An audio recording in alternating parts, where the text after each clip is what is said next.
going good. We're up in Springfield. We finally did move some bills this week. Been up here a couple months, and this is the first week where we really did too much of that. Nothing really too good. We moved the Tobacco 21 bill, which I'm opposed to that based on, I think it's just more of the same of this nanny state policies, and I don't think that's good for us in the long term, the chipping away at personal liberties. I'm just really hesitant to support those type of bills. I mean, there are some good things that could potentially come out of it, but it's just a step in that nanny state direction, and we need to resist that at every opportunity. We also moved the LGBTQ education curriculum this week, and I'm opposed to that on so many different levels. Number one is indoctrination.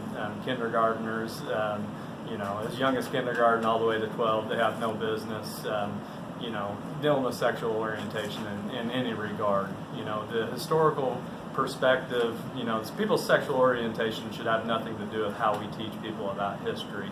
And on this deal, I'm really concerned, and I'm really curious on how they're going to implement this on the local level. So you concerned citizens out there, I think that you should call every one of your superintendents, and I think you should call every one of your school board members on a local level and see what their take is on this, and see how they're going to deal with implementing this. Because I think there comes a certain point that our local leaders need to stand up and just say no.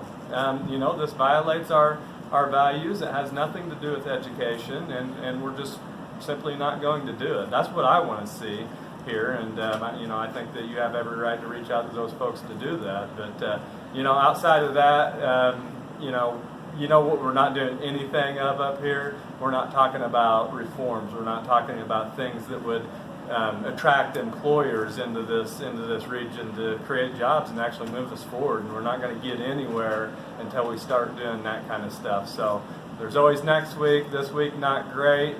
Next week, make sure that you put on your calendars to get up here on Wednesday the 20th. We've got a big pro-life rally up here in the Rotunda, and we need to fill this whole place up. We need to send a message that our values are not going to be trampled on. So hope to see you on Wednesday. Thank you.